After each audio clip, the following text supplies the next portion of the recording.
Hello, this is Shen McKee, and we're back with our Wheelchair Skills Online Training Course, Module 3, Part 1. This is the final module to our course series, and in Part 1, we'll be talking about skills such as wheelies, transfers, and stairs.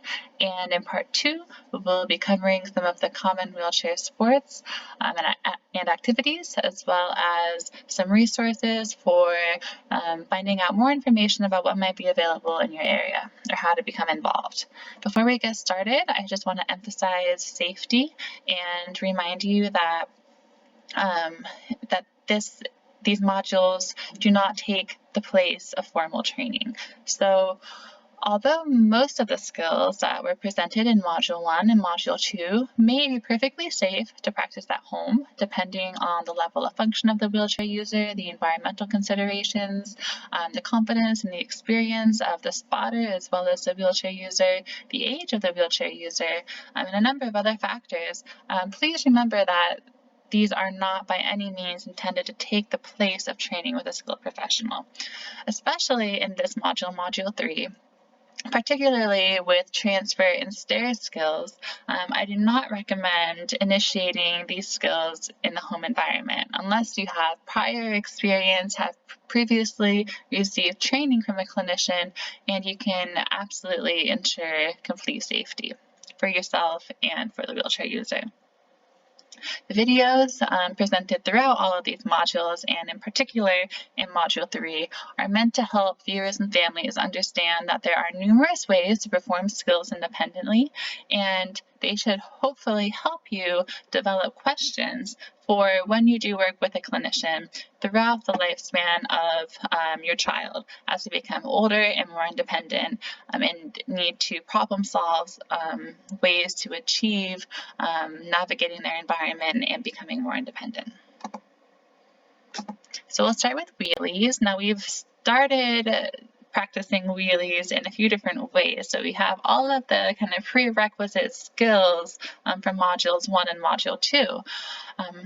Skills like getting over an obstacle, getting over a curb, all of those use the same principles as performing a stationary wheelie or a wheelie in place.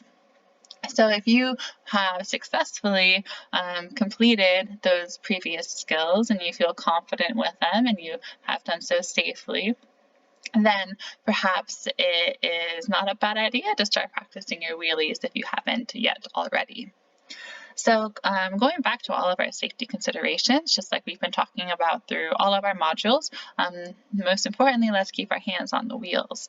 This enables us, again, to maintain control of the wheelchair, which we absolutely want to make sure we have in order to minimize the risk of falling and injuring ourselves. During our wheelies or our back wheel balance, our body should be relaxed back towards the back support. Our shoulders should be relaxed down. And if the wheelchair starts to tip backwards, we're going to give a forceful pull to the wheels towards our body. A lot of times when we're learning a new skill, our body tends to tense up and we might be leaning forwards and our shoulders might end up by our ears. So if that happens, that's okay. Just give the person a gentle reminder that we should be nice and relaxed back down into the chair in order to make this skill easier and more effective and efficient. So we have a few videos here. This first one is demonstrating how I am assisting Charlie into a wheelie. One thing just right off the bat that I want to mention is Charlie's hand placement in starting the wheelie. She has her hand behind her body. I would recommend having your hand in front about that 1 o'clock position, like we discussed in previous skills. This is something that we worked on during kind of training together. I wanted to point that out for when you start to practice. It's ideal to start with your hand in that maybe 12 to 2 o'clock position, depending on the setup of the wheelchair. Something else I want to mention, if you remember back in the very first module in part 1, one of the first things you talked about was the alignment and how where your hand lands when your arm is straight down. If your fingertips are in front of the rear wheel axle, if we push this wheel back just a little bit, that means that it might be more challenging to perform a wheelie. You might have to push a little bit harder to get into that wheelie position. And it also means that you might have to go a little bit farther back. So a little bit more of a tip with these front casters lifting slightly higher up in order to find that sweet spot of balance, versus if your hands align with the rear axle. So Charlie's hands align with the rear axle, meaning that when she goes to perform a wheelie, it will be relatively easy for her to tip back, and she will not have to lift the front casters very high to maintain her balance. So she starts with her body weight back, and then as she leans her body forward, you can see just how much more she has to tip in order to maintain balance. So that really speaks to the importance of keeping your body weight back in the chair. As soon as you bring your body forward, that shifts your center of balance, and you have to bring the chair into more of a backwards tip. The second video demonstrates how to recover from a backwards tip. So as Charlie goes back, she's falling too far, and then she does a forceful pull on the wheels back towards her. And we'll watch that again. And the hands are in front, and she just pulls the wheel back and brings her body forward. Performing wheelies on a soft surface can make it a little bit easier to feel where your balance point is and hold that position once you're up. It can be more challenging to get into the wheelie position, but it can be easier to hold the wheelie position. So we talked earlier in a previous module about doing soft surfaces, getting over grass and other uneven surfaces in a wheelie position. But it also is a nice way to just practice holding that position. So if you have a grassy area or a soft like plush carpet or a big mat that you could throw down on the ground, that might be a nice place to start when you're trying to become comfortable with where your body weight is and feel where that sweet spot is for you in your wheelchair. And this is our kind of final result here, putting it all together. So Charlie's on a firm surface, her body weight's back, her hands are in front, and the wheels are just lifted a little bit off of the ground. And she's able to find a sweet spot so she really doesn't have to move the wheelchair once she's nice and balanced in that wheelie position.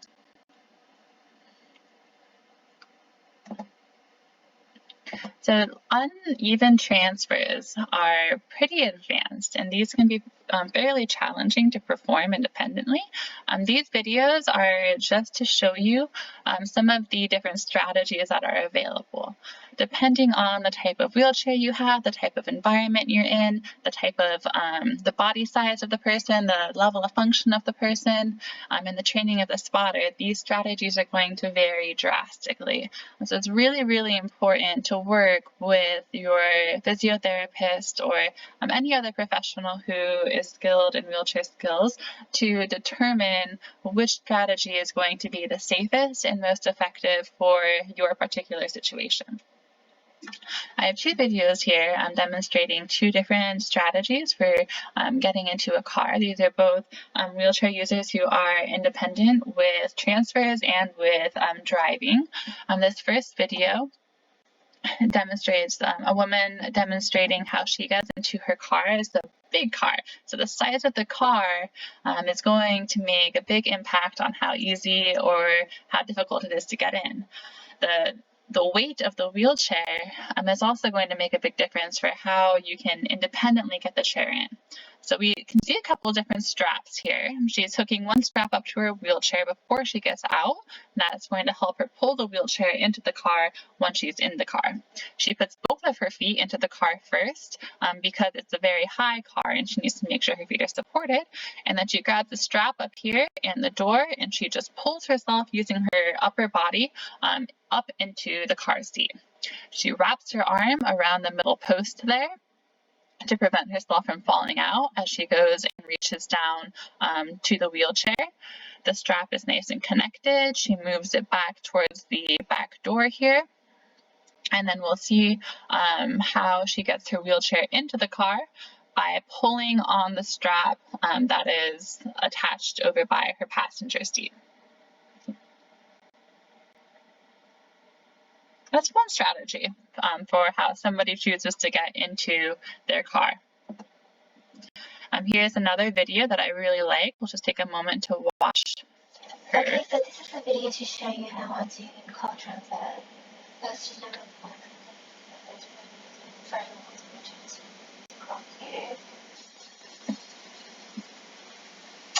then this towel helps to protect both the back of the car and the wheelchair.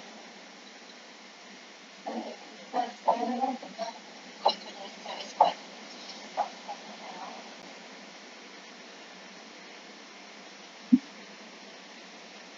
You can spin the wheelchair around so that the back is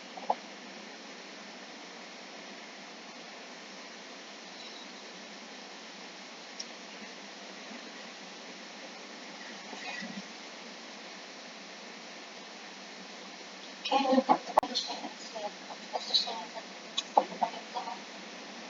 Rather than when I'm transferring it on, because there's quite a big gap between the car seat and the wheelchair, I like to put the fixed on the foot plates first, because this helps me to not miss the cushion and the. One thing I want to note here is to observe how her chair is positioned. There's not a lot of space in front here. Her chair is as close as possible to the car, and there's with the smallest distance between the front corner of the wheelchair seat and the front corner of the car seat. So that's the optimal kind of alignment in order to minimize the gap between the wheelchair and the car.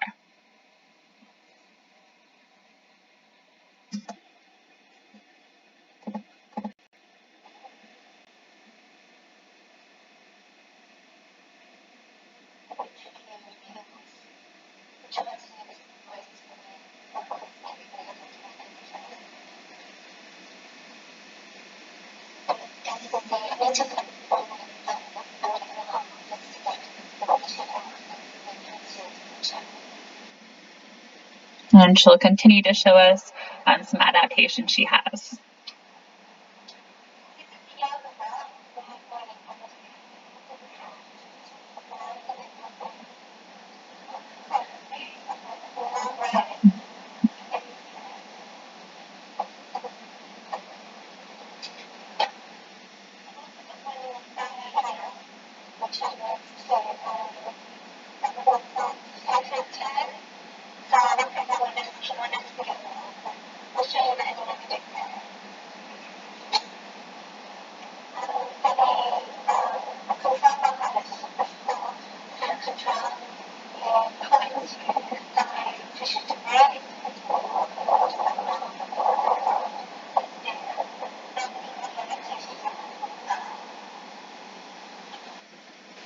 Okay, I'm trying to get back into the car.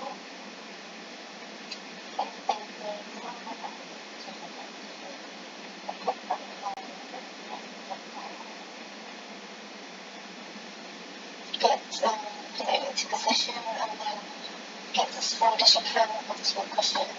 I guess I don't want the top of the car, so hopefully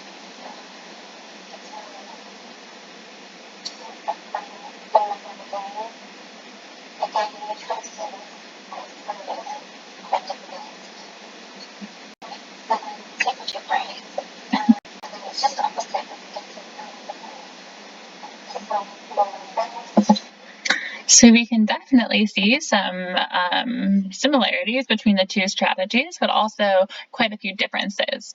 And again, I hope that helps you in formulating some strategies that you might be able to use based on your own circumstances, and start to develop some questions to ask during training with a professional. The floor transfers are the other advanced transfers that we'll talk about. These are very important to be able to perform at some point or at least to be able to direct somebody in how to help you off the floor. A lot of us like to be on the floor for a variety of reasons. Maybe we're working on a project, maybe that's where our toys are, maybe that's where our peers are. And also, oftentimes people will tell me that they have a fear of falling, and part of that fear is from not knowing how to get back up.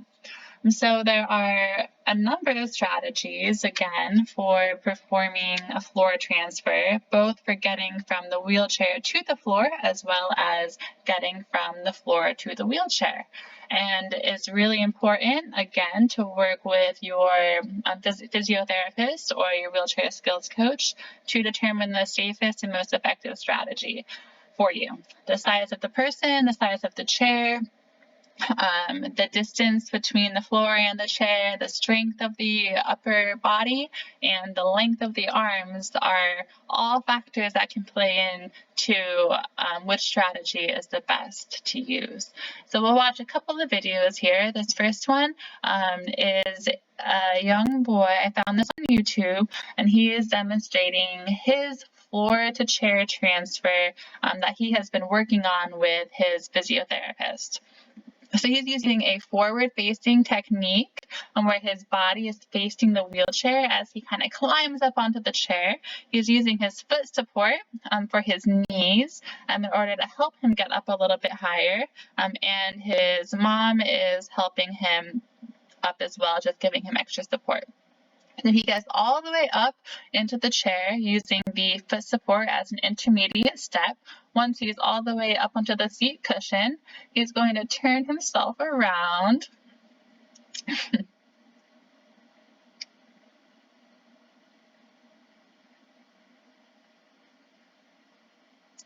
He just needs a little reminder of what he's doing. As he turns himself around, he's being cognizant of where his body weight is. His rear tippers are on, which is important to prevent a backwards tip. If you're using the foot support for getting up, it's also to be cognizant of a forwards tip. And he's successfully there with both of his feet supported, and he's in his seat as he should be. Here's another example of an independent transfer. We'll demonstrate first how she gets down on the floor, keeping both feet on the ground. To start, she's going to have one hand on the wheelchair frame, and the other hand is going to come down to the ground. And then she's going to slowly and controlled bring her hips down to the floor. She takes her wheelchair cushion off the wheelchair. If she is staying on the ground for a long period, this is important to protect your skin.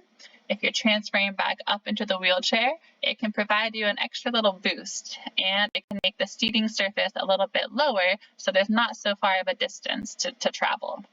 She's tucking her feet in towards her body and keeping her knees together.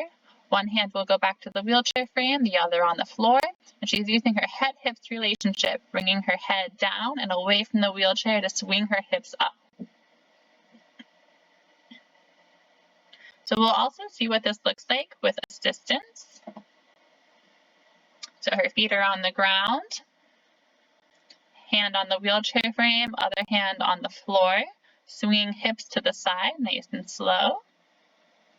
I like to support at the hips. I feel like that's where we have the most control, especially with a larger person or someone who's not maybe as light and easy to assist as a child, a young child. And depending on your particular circumstance, it might be better to assist from behind, or it might be better to assist from in front. Again, that's something you can explore with your clinician. And the person assisting is just helping to guide the hips to where they need to be. I really like this video. I really like this website and this YouTube channel. And I'd like to just take a moment to hear what Mary has to say about transfers.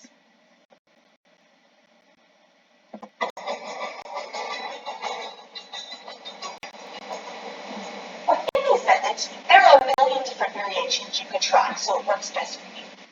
When I was younger and did not have enough strength to lift all the way up from the floor of my chair, I was taught to first transfer to my foot plate and then to my seat. Now, this method was great when I was 10 years old and 50 pounds.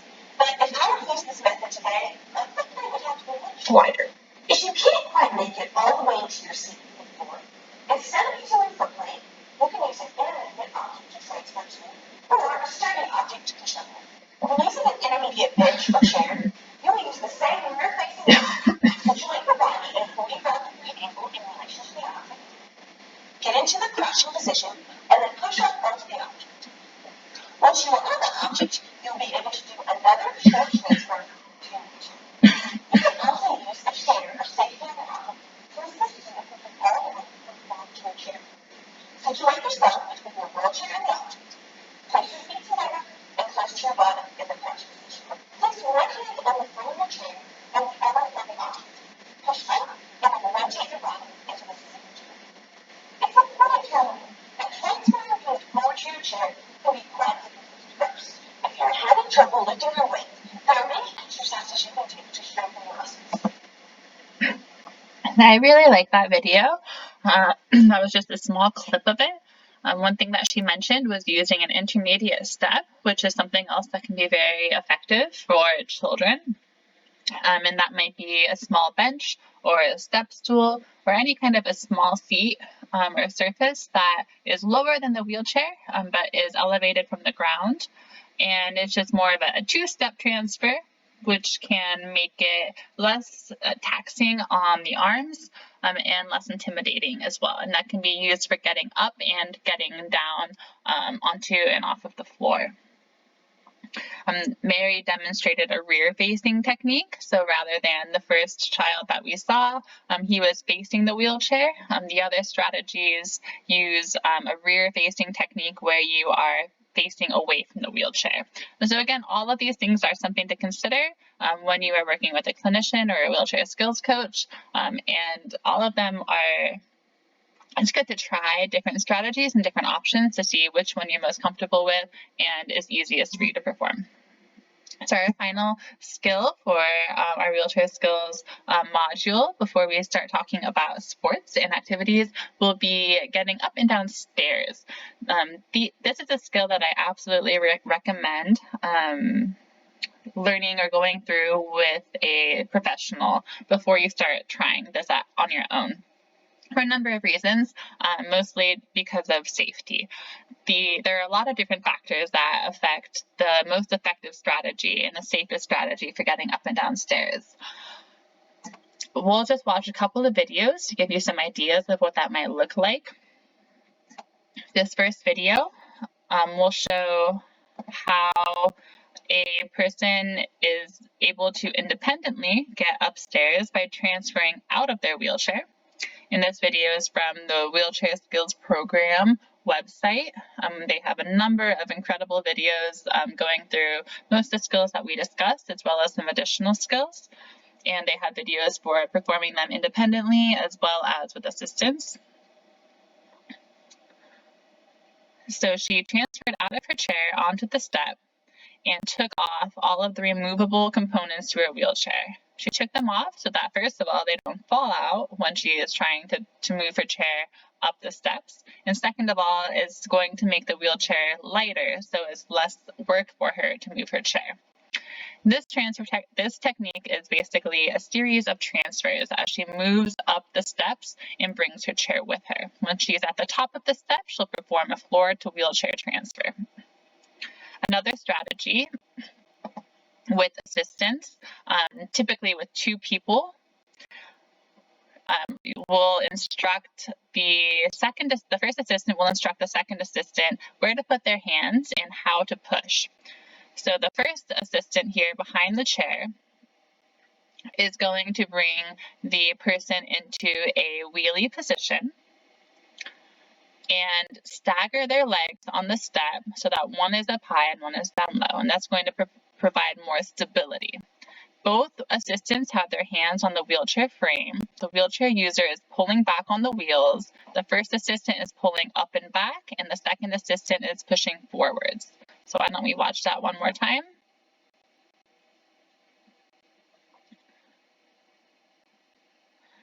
The wheelchair user is leaning back and pulling back, and then the person in front is pushing forward to assist the person in back, as well as to ensure that there is no risk of falling forward. This next video is a demonstration of how a gentleman is getting up independently.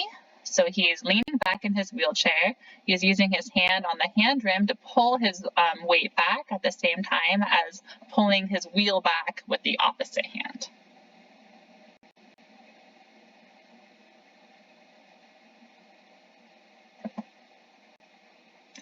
Getting downstairs, similar to getting upstairs, there are a number of different strategies that can be used. This video of Lee and Lynn is from the Wheelchair Skills Program. And we can see Lee's going to demonstrate 3 different approaches. The first one with both of his hands in front of him on the handrail, and Lynn helping slow down the descent. Next, he's going to put one hand on the wheel and assist in moving backwards while stabilizing with his hand on the rail.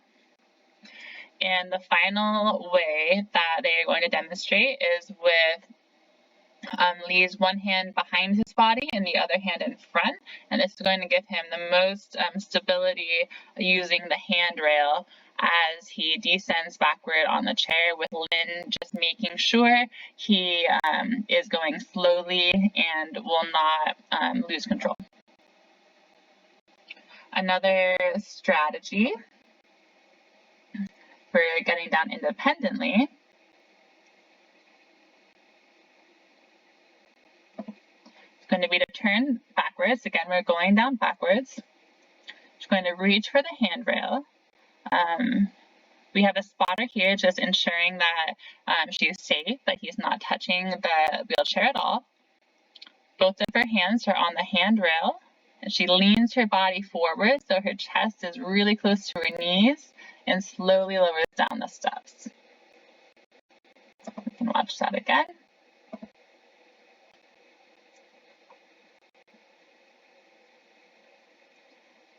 Maintaining control with both hands on the handrim and by leaning her body forwards.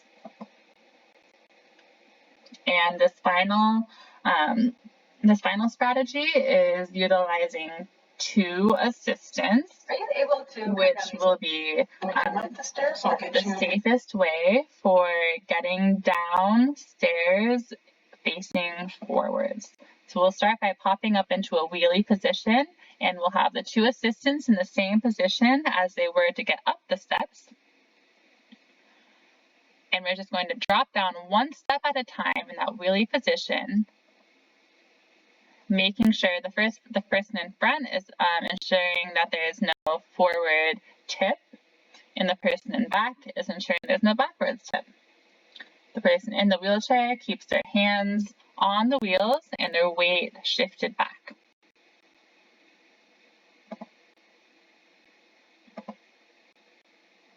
That's it for our advanced skills.